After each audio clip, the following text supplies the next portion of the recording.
നമസ്കാരം, വെട്ട ന്യൂസ് ക്യാപ്സ്യൂളിലേക്ക് സ്വാഗതം. എന്റെ ഇഷ്ടങ്ങൾ എന്റെ ഫാമിലിക്ക് അറിയാം. Family wedding centre. Tirur block panchayat ഭിന്നശേഷിക്കാർക്ക് മുച്ചക്ര വാഹനം വിതരണം ചെയ്തു. ബ്ലോക്ക് പഞ്ചായത്ത് അങ്കണത്തിൽ സംഘടിപ്പിച്ച പരിപാടി പ്രസിഡന്റ് അഡ്വക്കേറ്റ് യു സൈനുദ്ദീൻ ഉദ്ഘാടനം നിർവഹിച്ചു. വൈസ് പ്രസിഡന്റ് പ്രീത പുളിക്കൽ അധ്യക്ഷത വഹിച്ചു. തിരൂർ ബ്ലോക്ക് പഞ്ചായത്ത് 2024-25 വാർഷിക പദ്ധതിയിൽ ഉൾപ്പെടുത്തി ബ്ലോക്ക് പരിധിയിൽ ഉൾപ്പെടുന്ന 6 ഗുണഭോക്താക്കളെ തിരഞ്ഞെടുത്ത് മുച്ചക്ര വാഹനങ്ങൾ വിതരണം ചെയ്തു. ബ്ലോക്ക് പഞ്ചായത്ത് അങ്കണത്തിൽ സംഘടിപ്പിച്ച പരിപാടി പ്രസിഡന്റ് അഡ്വക്കേറ്റ് യു സൈനുദ്ദീൻ ഉദ്ഘാടനം നിർവഹിച്ചു.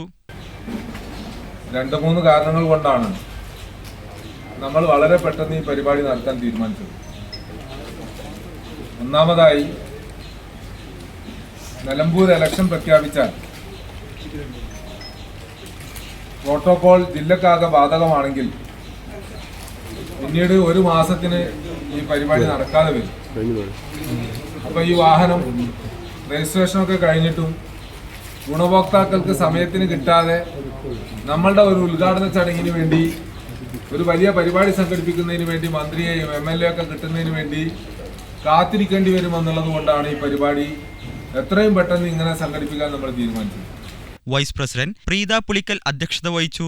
CDPO M Ramla Beegum report അവതരിപ്പിച്ചു. പഞ്ചായത്ത് പ്രസിഡന്റുമാരായ CO Srinivasan, V Shalini, P Pushpa, Tirur block panchayat അംഗങ്ങളായ P Kumaran, T Ismail, MP Muhammad Koya, Fousiya Nasar, Peethambaran Pattathur, P Thankamani, additional CDPO K Sakeena, K Sudhakaran, Usha Kaveettil, Susmitha തുടങ്ങിയവർ സംസാരിച്ചു. വെട്ട ന്യൂസ് തിരൂർ.